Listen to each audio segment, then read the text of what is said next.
Good evening. My name is Robert Radosta.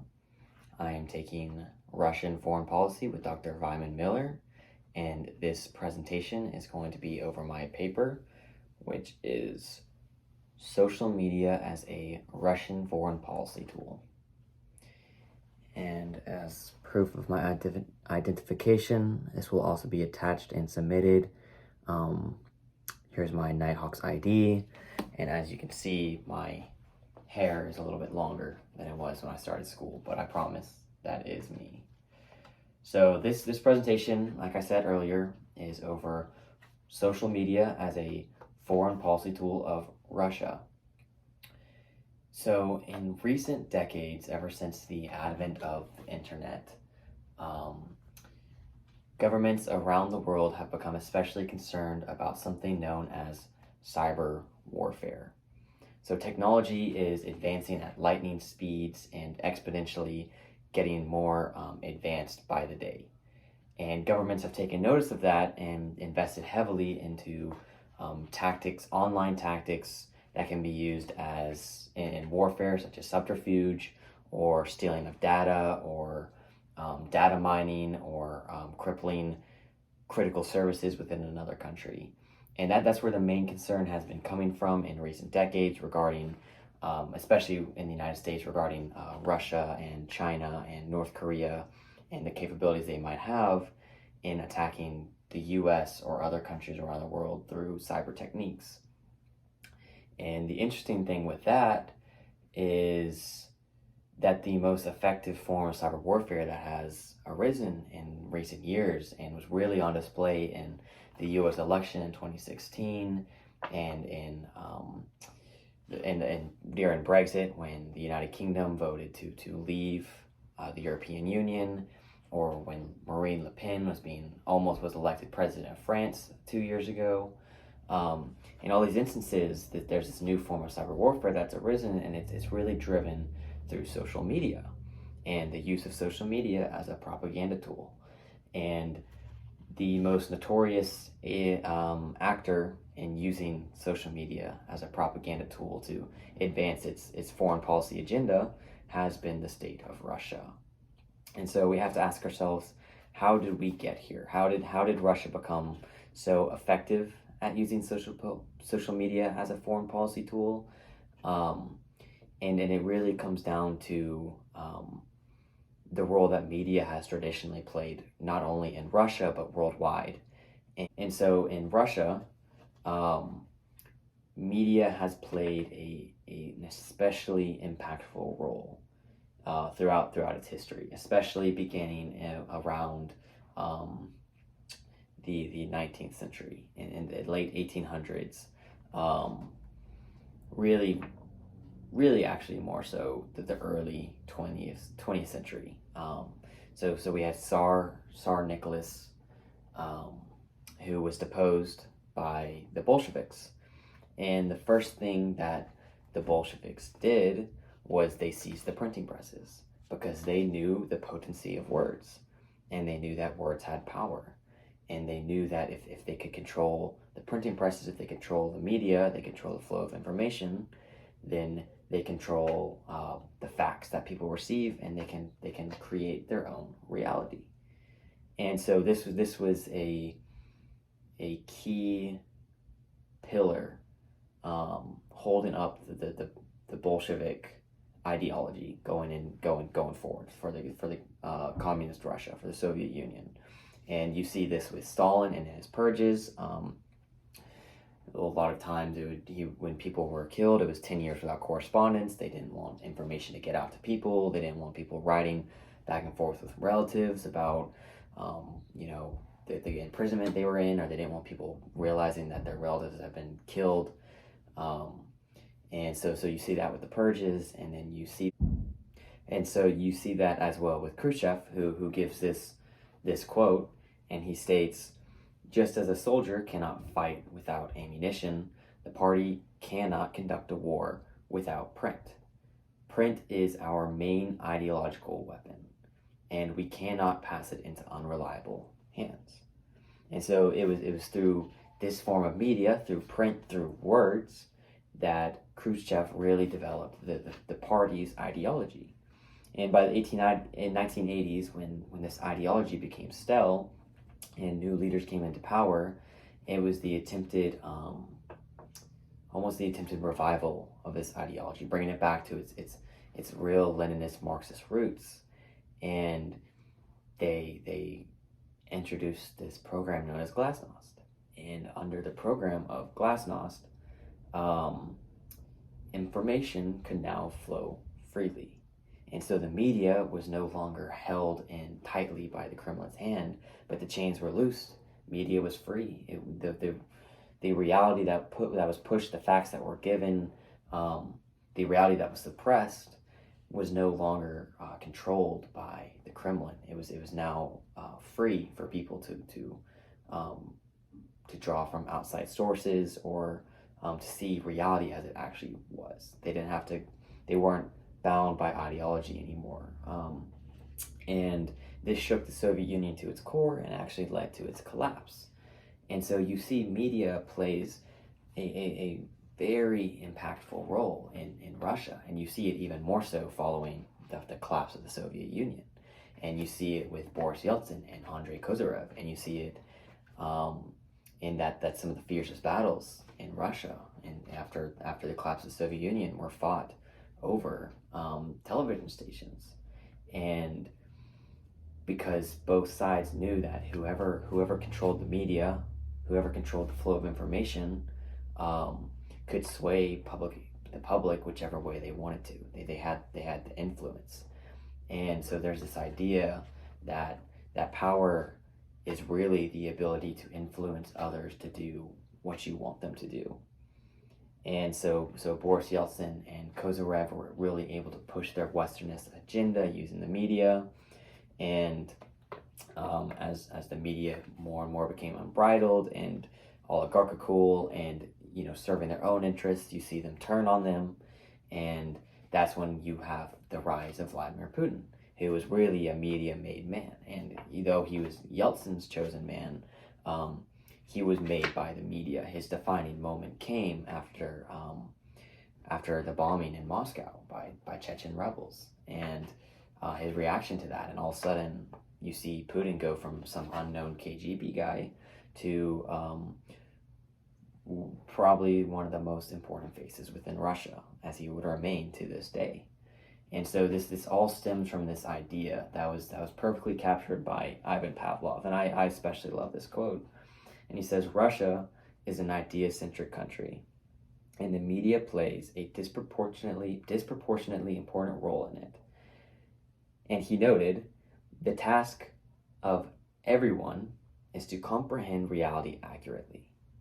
But in Russia," he noted, "that Russians are mostly interested in words and have little concern for reality." And now Ivan Pavlov is the famous physiologist most known for Pavlov's dogs and understanding things like conditioning. So he understood the concept of reality very well. And Russians hold more to ideas, to words. And if you're able to manipulate ideas and words in such a way that you can get people to do what you want them to do, then you hold the real power. And this displays itself heavily in propaganda. And propaganda is, as defined by Melisson, is predicated on the idea of influencing foreign and domestic public populations through the use of carefully fabricated and alluring messages designed to deceive or beguile the target into acting in a way that is according to their propagandist goals and desires. Essentially, propaganda is the use of media, words, ideas, technology, the flow of information to influence both domestic and foreign populations, which would be your target in this situation, to do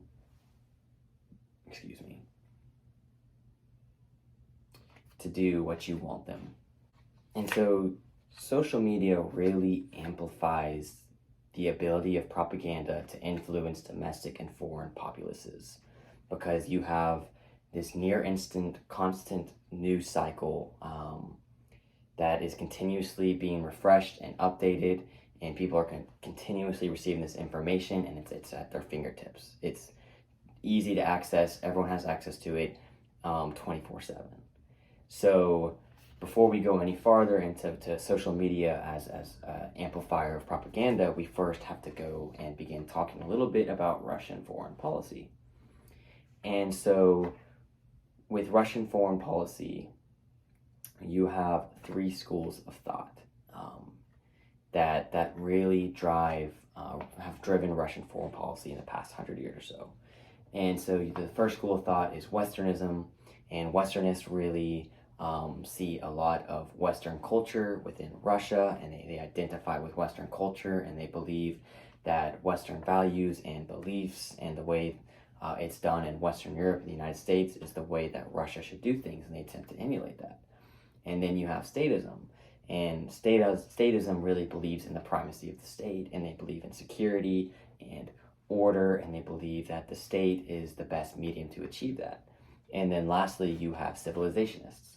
And civilizationalists believe in, they especially emphasize the uniqueness of Russia's Eurasian geopolitical status. And so they really focus on this idea of the Russian Empire and the contrasting ideals of Russia and the West.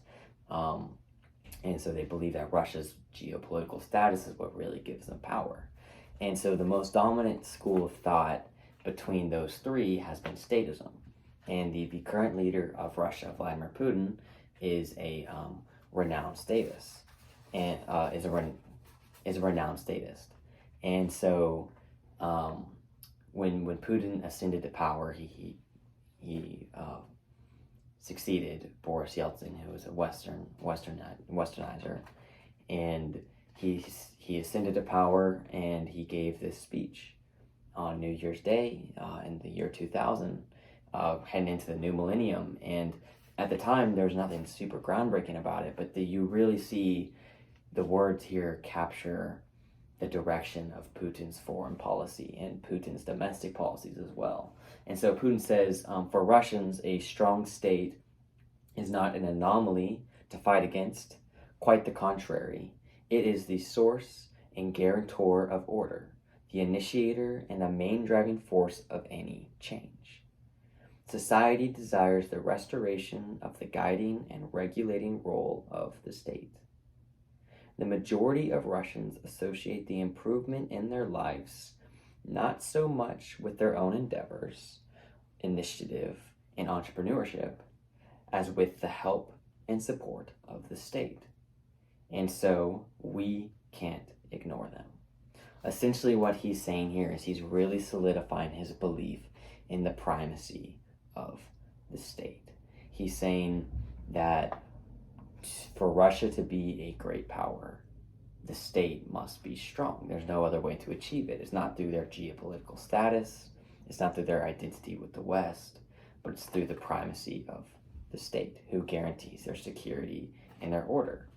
And so you really see this driving Putin's domestic and foreign policy agenda, his statist identity. And now Putin didn't disregard the West, and he didn't disregard Asia either.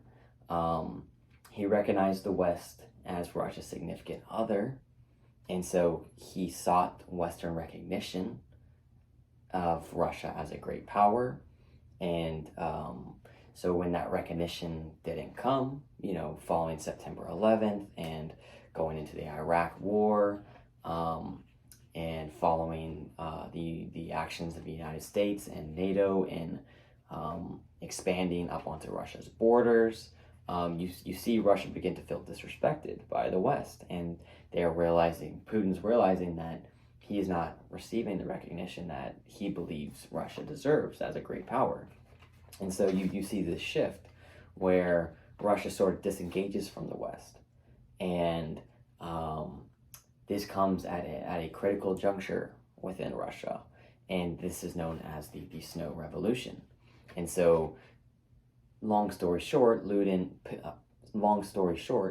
exploited a loophole in the Russian Constitution in which he could remain president, although not through consecutive terms, but by appointing a predecessor who he would then, a successor that he would then follow into office.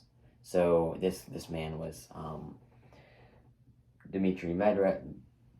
This man was Medved. I don't know how to say it.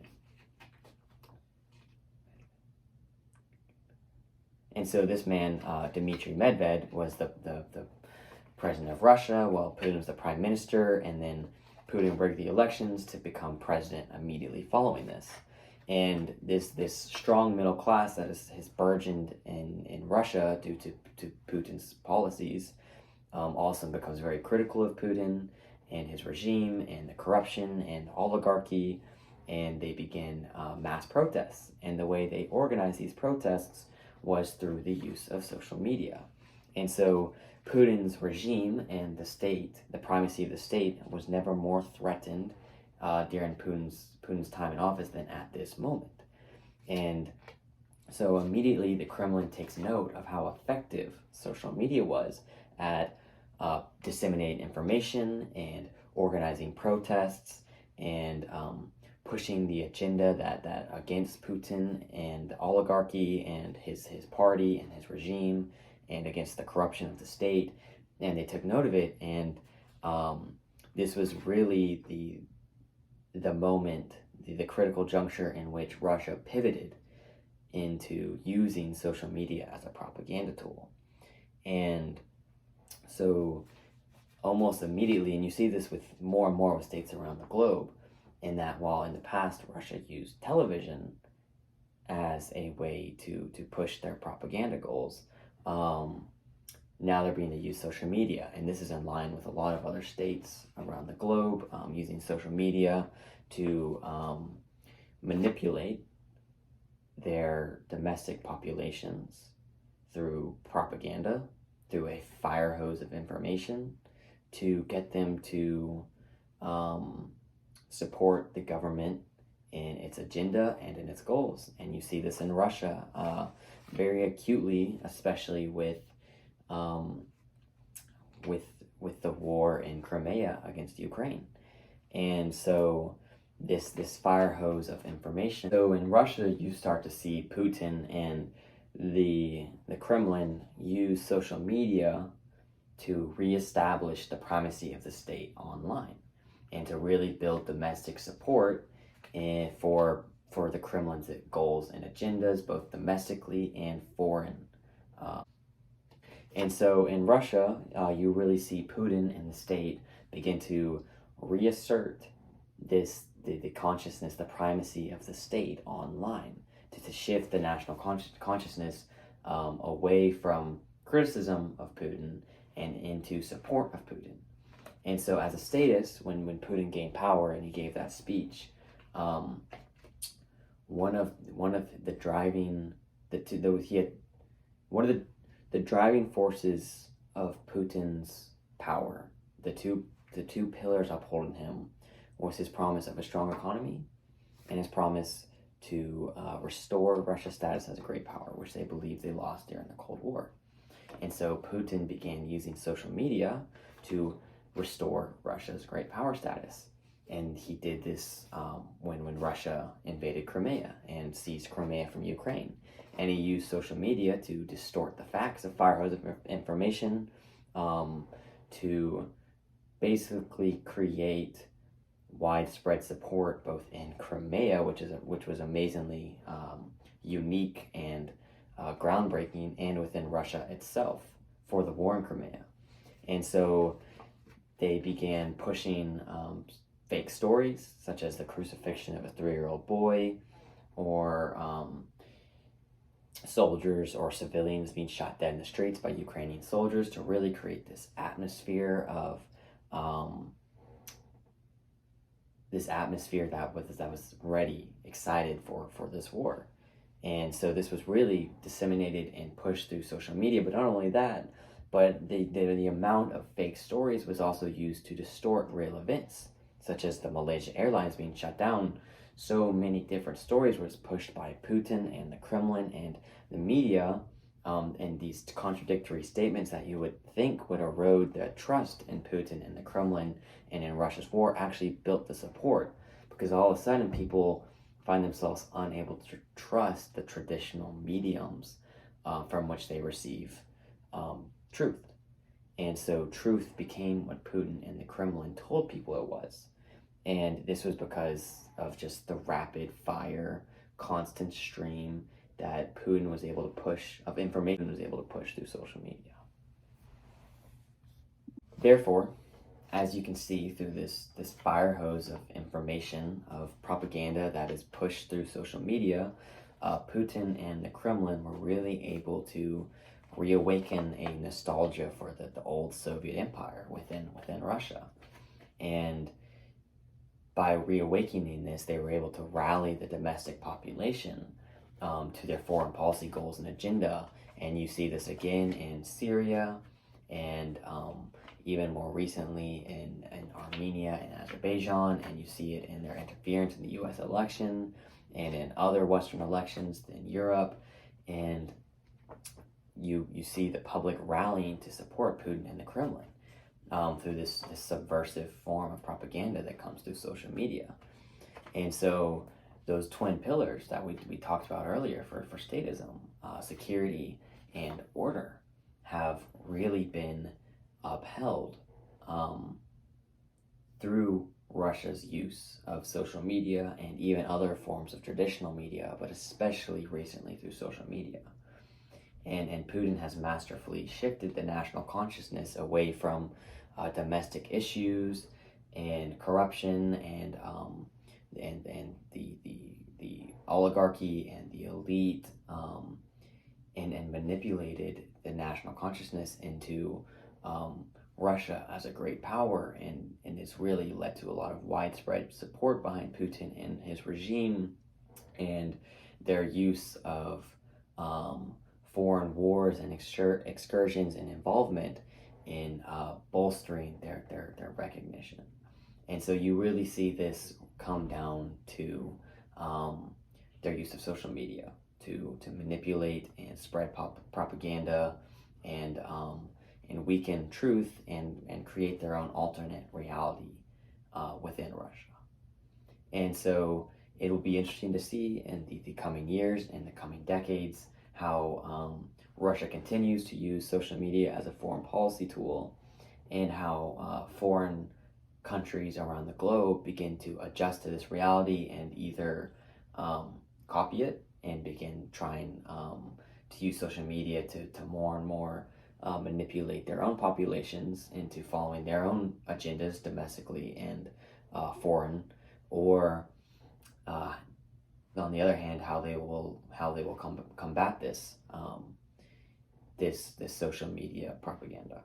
So that is how Russia has used social media as a foreign policy tool. And I thank you for your time today, and I thank you for everything this semester, Dr. Miller. And I look forward, and I hope you have a great Thanksgiving break.